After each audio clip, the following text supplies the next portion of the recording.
Everyone, कैसे हो आप सब। I hope you all are doing good. तो आज हम रे ऑप्टिक्स का नेक्स्ट लेक्चर स्टार्ट करने जा रहे हैं। देखो प्रीवियस लेक्चर में हमने क्या पढ़ा था, हमने रिफ्रैक्शन के बारे में पढ़ा था, है ना।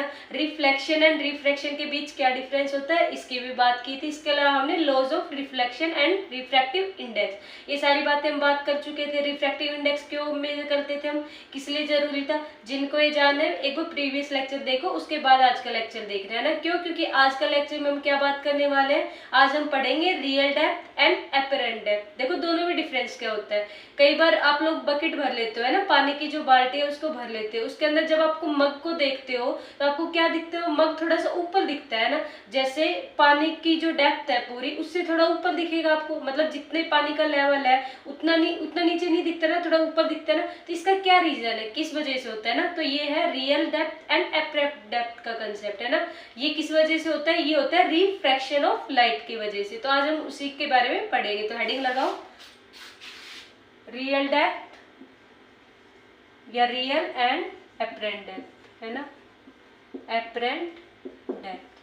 देखो रियल का मतलब तो आप समझ गए कि जो वास्तव में जितनी डेप्थ है, वास्तव में उसकी जितनी गहराई है ना। एपरेंट का मतलब क्या हुआ कि एक्चुअल में वो इतनी है नहीं, लेकिन हम क्या कर रहे हैं, उसको एज्यूम कर पा रहे हैं। क्यों, क्योंकि हमें वो ऊपर दिखती है। क्यों दिखती है, आप देखो वो मैं बताऊंगी आप सभी को। देखो ये केस कब का बात कर रहे हैं हम, ये केस बात कर रहे हैं हम डेंसर टू रेयरर, है ना। अब ये डेंसर रेयरर क्या है, ये मैं ऑलरेडी प्रीवियस लेक्चर में बता चुकी हूँ। देखो डेंसर मीडियम क्या होता है, रेयरर मीडियम क्या होता है ना। डेंसर मीडियम वो मीडियम होता है जिसमें जो लाइट है हमारी, रिफ्रैक्शन क्या होता है, ये तो सभी को पता होगा कि bending of light from its actual path, original path से कितना हो बेंड हुई है ना। जैसे मान लो ये मेरे पास एयर है, ये मेरे पास है वाटर, है ना। मीडियम चेंज हो गया ना, देखो एयर और वाटर। तो यहाँ से मेरे पास कोई लाइट आ रही है ना। तो लाइट आ रही है, क्या है मेरे पास नॉर्मल है, तो इसको जाना तो ऐसे चाहिए था, है ना, बिल्कुल ऐसे। लेकिन ये क्या हो जाएगी, अगर ये एयर है ये वाटर है तो ये हल्का मीडियम होगा, रेयरर होगा, ये डेंसर होगा। और डेंसर मीडियम में हमारी लाइट कहाँ की तरह बेंड हो जाती है, नॉर्मल की तरह, मतलब धंस जाती है ना। तो ऐसे समझो, तो ये लाइट अब ऐसे जाएगी, उसको जाना ऐसे चाहिए था, है ना। तो ये अब क्या बनेगा, आर, एंगल ऑफ रिफ्रैक्शन, है ना। तो ये क्या होता था, रिफ्रैक्शन होता था। तो डेंसर और रेयरर मैं एक्चुअल में सभी को बता चुकी, तो जिनको इसके बारे में पढ़ना है प्रीवियस लेक्चर देख ले एक बार, है ना। तो आज हम कौन से केस करेंगे, डेंसर टू रेयरर, मतलब कि हमारा जो ऑब्जर्वर होगा वो कहाँ होगा, रेयरर मीडियम में होगा ऑब्जर्वर, है ना। और डेंसर में क्या होगा, हमारा ऑब्जेक्ट होगा, कि हम जिस ऑब्जेक्ट को देख रहे हैं ना वो डेंसर मीडियम में होगा। मतलब जैसे मान लो ये मेरे पास क्या है, ये मेरे पास है एक कंटेनर मान लो, है ना। कंटेनर आता है जिसमें फिश को डालते हैं। अब यहाँ पे एक फिश बना हुआ है ना, देखो मछली बनानी, सब आर्टिस्ट है इतना तो, है ना, मछली तो सब बना लेते हैं। देखो ये क्या बन गई, मछली, है ना। देखो मेरे से ऐसे ही बनती है, आप लोग बना लेना। ये हो गई मछली, है ना, ऐसे। अब क्या होगा कि ये मैंने इस कंटेनर की मान ली सरफेस, क्या मान लिया मैंने, सरफेस मान लिया। अब हम क्या कराएंगे, देखो ये फिश है, यहाँ पे है हमारा ऑब्जर्वर, क्या है हमारा ऑब्जर्वर, मतलब यहाँ से आप लोग क्या देख रहे हो, इसको ऑब्जर्व कर रहे हो। आप क्या कर रहे हो, इस मछली को आप लोग यहाँ पे देख रहे हो, है ना। तो ये क्या होगा, मछली होगी यहाँ पे, लेकिन आपको थोड़ा ऊपर दिखेगा। मछली आपको दिखेगी कहाँ, आपको यहाँ से कहीं दिखेगी, है ना, ऊपर दिखती है। अब यहाँ पे दिखने का रीजन क्या है, भैया आज हम पढ़ने वाले हैं, है ना। तो कैसे पढ़ेंगे, देखो अब मैंने क्या माना, अब नॉर्मल इंसिडेंस के बारे में भी मैं प्रीवियस लेक्चर में बता चुकी हूँ, जब मैंने रिफ्रैक्शन बताया था ना। नॉर्मल इंसिडेंस का मतलब क्या, कि वो लाइन जो क्या हो, नॉर्मल भी हो, उसी पे इंसिडेंट एंगल हो और उसी पे क्या हो, रिफ्रैक्टेड एंगल हो, है ना। देखो एक्चुअल में जितना एंगल आई होता है उतना ही एंगल आर होता है। अब एंगल आई मेरा 0 डिग्री बना रहा है नॉर्मल के साथ, तो एंगल आर भी मेरा कितना एंगल बनाएगा, 0 डिग्री बनाएगा, है ना। यानी यहीं पे मेरी क्या है, इंसिडेंट रे, यहीं पे मेरी रिफ्रैक्टेड रे, ये होती है हमारी नॉर्मल इंसिडेंस, है ना। तो किसी भी ऑब्जेक्ट को हम देख पाते हैं तो एटलीस्ट 2 रेज वो मीट करती है, तभी तो हम किसी ऑब्जेक्ट को देख पाते हैं ना। इतना बेसिक तो सभी को पता होगा। तो अब हम ऑब्जर्व कर रहे हैं इस फिश को, एटलीस्ट 2 रेज तो हमारे आंखों में जाएगी, तभी तो हम देख पाएंगे ना। तो देखो इसको आप यहाँ सीख ना मान के, इसको आप ऑब्जर्वर को थोड़ा यहाँ सीख बना लीजिए ना। इसको आप यहाँ बना लो थोड़ा, सॉरी ऐसे बनेगा ना, ऐसे ऑब्जर्वर, मतलब यहाँ से आप क्या कर रहे हैं, इसको यहाँ से आप लोग इसको ऑब्जर्व कर रहे हो, है ना, यहाँ से देख पा रहे हो है ना।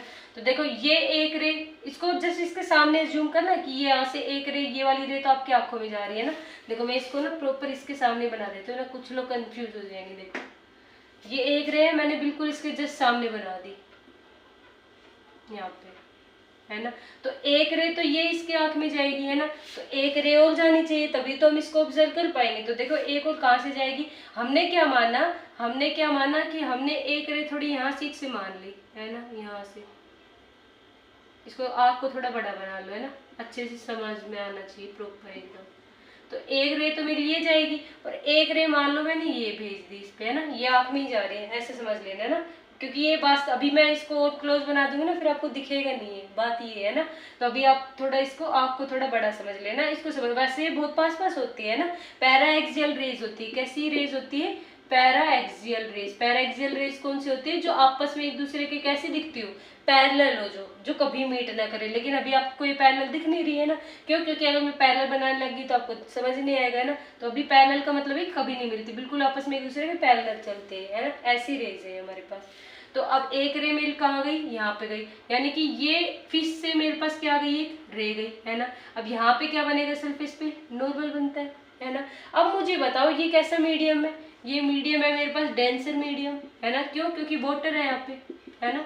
वाटर मीडियम कैसा होता है मेरा, डेंसर मीडियम होता है। और डेंसर में क्यों, क्योंकि जो रिफ्रैक्टिव इंडेक्स होता है वाटर का वो ज्यादा होता है एज कंपेरिजन टू एयर, है ना। ये सारी बातें मैं बता चुकी हूँ।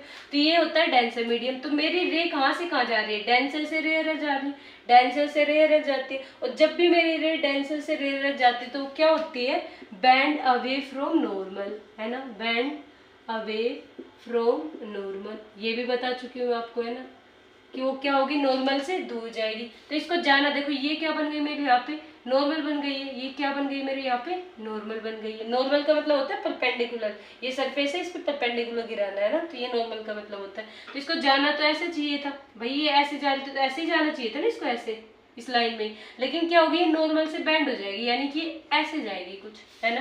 और ये आँख थोड़ी बड़ी मान लेना कि आँख में ही जा रही है ना। इसको थोड़ा बड़ा ड्रॉ कर लेना, और ऐसे कुछ ड्रॉ कर लेना, ताकि ये रे भी आँख में और ये भी, है ना।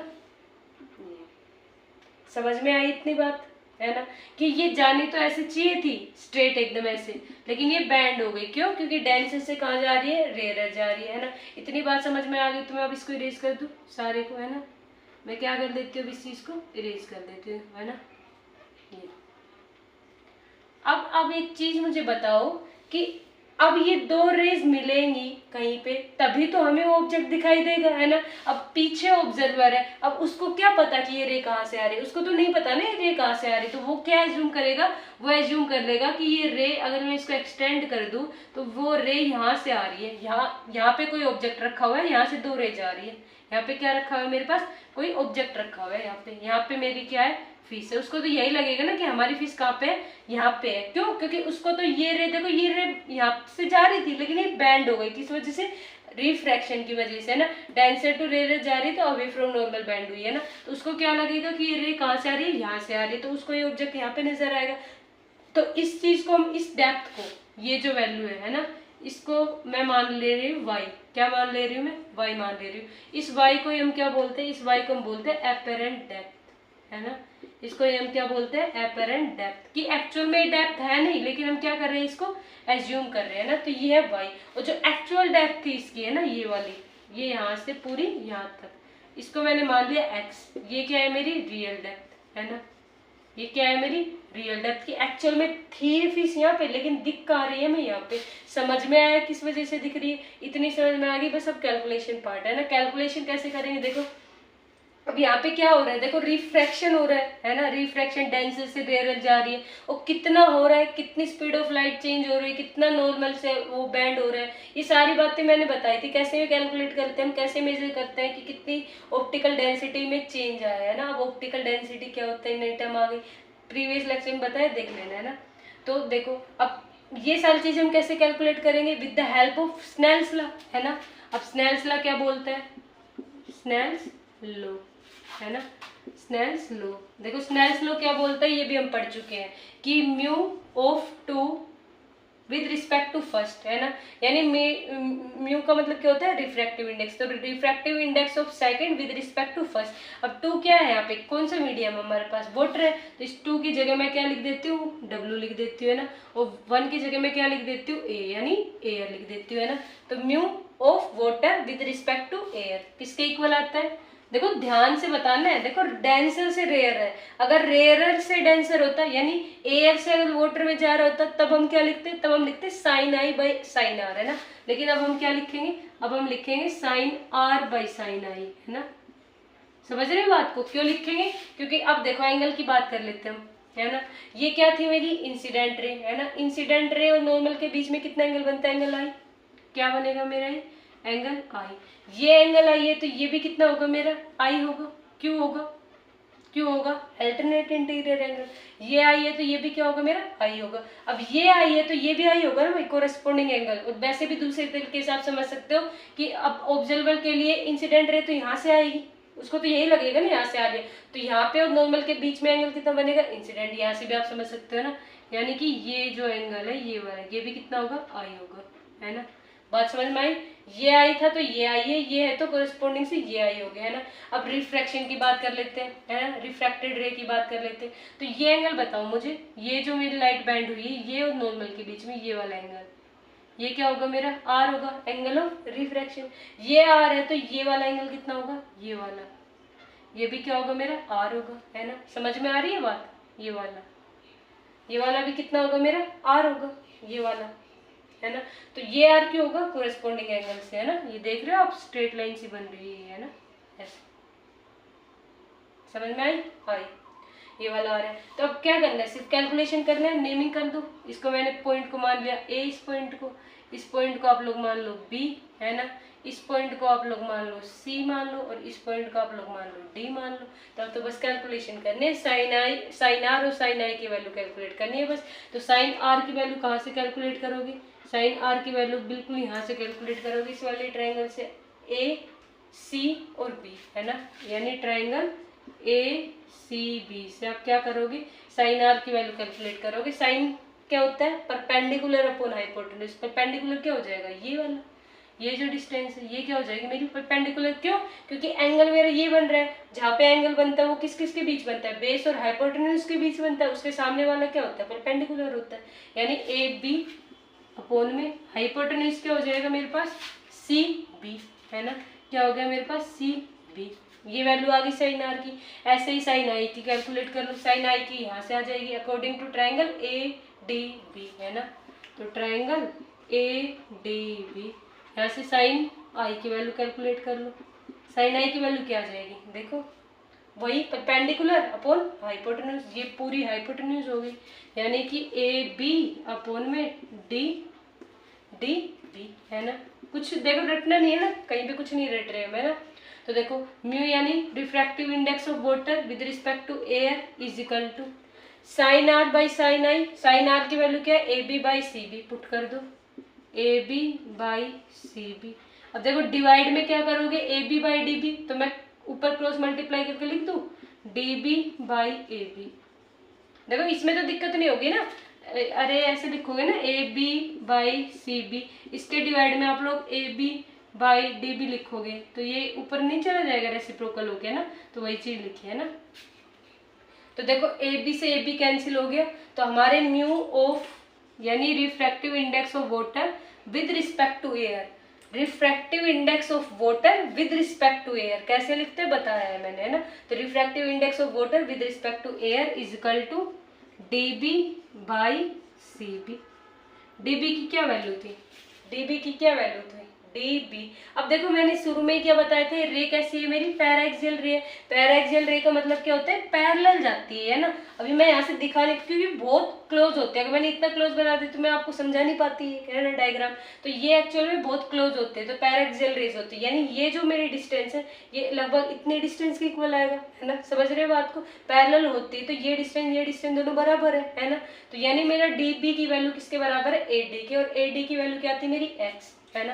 तो मैं यहाँ पे क्या लिख दूंगी x, है ना, x अपॉन में सी बी की वैल्यू क्या आ जाएगी मेरे पास c और b, इसकी वैल्यू देखो ये वाली वैल्यू इसके इक्वल आ जाएगी ए सी की, और इसकी वैल्यू क्या थी y, वाई, है ना।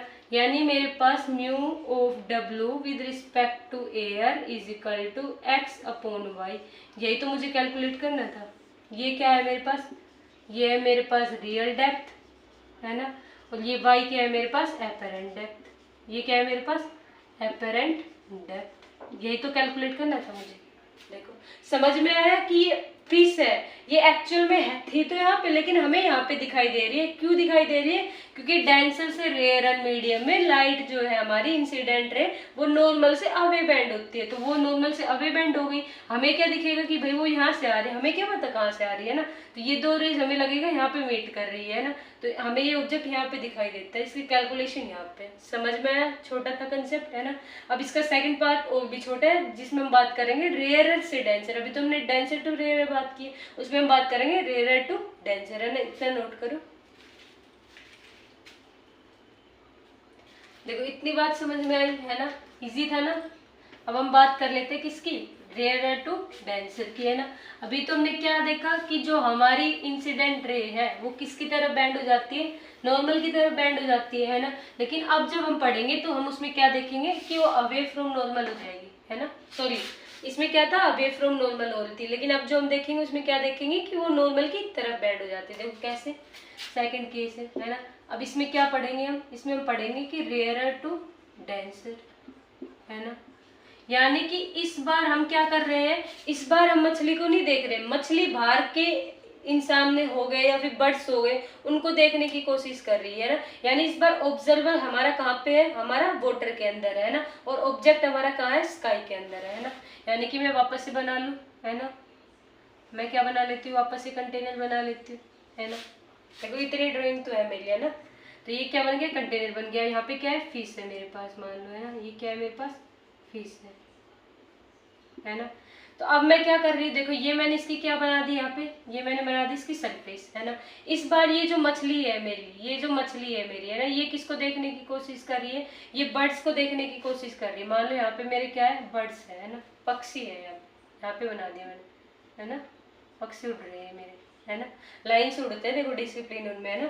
तो ये क्या है, पक्षी है मेरे। तो ये मछली क्या कर रही है, इसको देखने की कोशिश कर रही है। कब देख पाएगी, जब इस पक्षी से जो दो रेज निकलेगी वो इस मछली की आंख में जाएगी, है ना।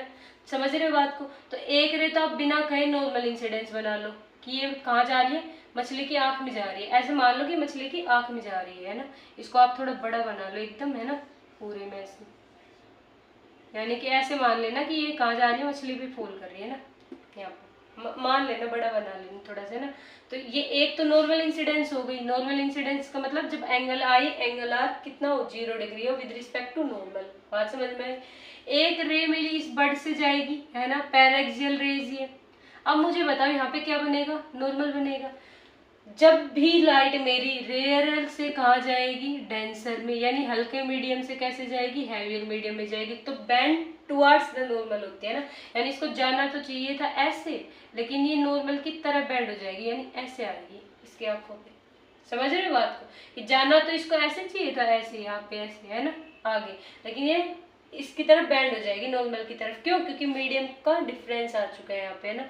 तो ये क्या हो गया, रेयर से डेंसर में आते ही बैंड टुवर्ड्स द नॉर्मल होगी। तो अब इस हमें क्या लगेगा, इस मछली को क्या लगेगा, अब भाई ये देखेगी बर्ड्स को, तो इसको दो रे मीट करवानी पड़ेगी, यानी एक नॉर्मल इंसिडेंस और एक ये रे। तो ये रे इसको क्या लगेगी, इसको थोड़ी ना पता है कि ऐसे रिफ्रैक्शन हुआ है, ऐसे ये हुआ है, इसको थोड़ी ना पता है मछली को, है ना। तो हम बता रहे हैं ना। तो देखो इसको क्या लगेगा कि वास्तव में ये यहाँ सीख से आ रहा है, कोई पक्षी यहाँ से, यहाँ पे वो दो रे मीट कर रहे, तो उसको लगेगा यहाँ से आ रहा है वो बर्ड, है ना। यानी कि एक्चुअल तो इसकी ये थी, एक्चुअल डेप्थ, है ना। और डेप्थ हम कहाँ से मेजर करते हैं, हमेशा ध्यान रखना, हम सरफेस से मेजर करते हैं। कहाँ से मेजर करते हैं, इसके सरफेस। ऐसा नहीं कि मछली यहाँ पे है तो यहाँ तक आप उसकी डेप्थ कर दोगे, ऐसा नहीं होता कभी भी। जो सरफेस होता है वहां से मेजर होती है ना, जैसे पिछले केस में की थी। तो सरफेस से यहाँ तक, यानी ये इसकी क्या है, ये रियल डेप्थ है। रियल डेप्थ को हम कैसे लिखते हैं, रियल डेप्थ को हम एक्स से डिनोट किए थे, है ना। और ये क्या है मेरे पास, एपरेंट डेप्थ, है ना, वाई वाई, कि ये एक्चुअल डेप्थ है नहीं, लेकिन उसको लग रही है ना कि वो बर्ड्स क्या है और ऊंचाई पे उड़ रहा है ना। और ये क्या है x, यानी ये रियल डेप्थ है। देखो डिफरेंस समझ में आ रहा है, उल्टा है बिल्कुल इसका। डेंसर टू रेयर में हमें मछली कहाँ दिख रही थी, एक्चुअल में थी वो नीचे लेकिन हमें ऊपर दिख रही थी, और इसमें एक्चुअल में है ही नीचे लेकिन ये ऊपर दिख रहा है। समझ में आ रहा है ना डिफरेंस। तो ये क्या है रियल डेप्थ, ये क्या है अपरेंट डेप्थ, है ना। ये रेयर मीडियम हो गया, डेंसर मीडियम हो गया। बात समझ में आई। तो अब इसके देखो ये तो क्या क्या था इसका डायग्राम से, है ना। अब थ्योरेटिकली बहुत ईजी है, पिछली बार तो हमने कैलकुलेशन की थी, इसमें कुछ नहीं करना। इसमें डायरेक्ट हम y निकाल लेंगे, अपरेंट डेप्थ क्या आ जाएगा म्यू टाइम्स ऑफ x, है ना। x मतलब जो इसके रियल डेप्थ थी वो, और म्यू मतलब जो इसका रिफ्रैक्टिव इंडेक्स है किसका, एयर का। कितना इसका रिफ्रैक्टिव इंडेक्स है म्यू। म्यू मतलब मीडियम का refractive index with respect to air, है ना। तो ये रिफ्रैक्टिव इंडेक्स, तो y क्या आ गया मेरे पास, अपरेंट डेप्थ किसके इक्वल है म्यू टाइम्स ऑफ x। तो म्यू की वैल्यू क्या आ जाएगी मेरे पास यहाँ से y बाई एक्स। देखो इसमें उल्टा हो रहा है ना, उसमें क्या था x बाई वाई था, यहाँ पे क्या है y बाई एक्स है। समझ रहे हो बात को। तो ये अब वैल्यू निकल गई। तो देखो शिफ्ट निकालना चाहते हो, शिफ्ट भी निकाल सकते हो कि भाई ये कितना शिफ्ट हुआ, एक्चुअल में बढ़ था यहाँ पे, दिखा भी यहाँ पे रहा है। तो मैं अगर इस पूरे में से इसको माइनस कर दूँ तो शिफ्ट पता चल जाएगा मुझे, है ना। यानी मैं y में से किसको माइनस कर दूँ, x को। y की वैल्यू क्या है म्यू एक्स माइनस एक्स, तो म्यू x कॉमन ले गए तो म्यू माइनस 1। ये क्या आ गई शिफ्ट की वैल्यू आ गई। इंपॉर्टेंट है ना, क्या है इंपॉर्टेंट है। ये था real depth and apparent depth का मेथड। दो केस बनते हैं इसमें, एक होता है डेंसर से रेयर, एक होता है rarer to denser. Denser to rarer जाता है तो हमें वो चीज कहाँ ऊपर दिखाई देती है, जबकि एक्चुअल में वो नीचे होती है ना। लेकिन यहाँ पे क्या उल्टा है, यहाँ पे बर्ड्स की रेयर मीडियम था ना यहाँ पे, है ना बर्ड्स। तो यहाँ पे जो रियल डेप्थ थी इसकी वो तो कम थी, लेकिन अपरेंट डेप्थ क्या हो गई और दूर हो गई, मतलब हमें वो और दूर दिखाई देगा, है ना। तो ये कंसेप्ट था। Please and subscribe my channel. Thank you for watching my video.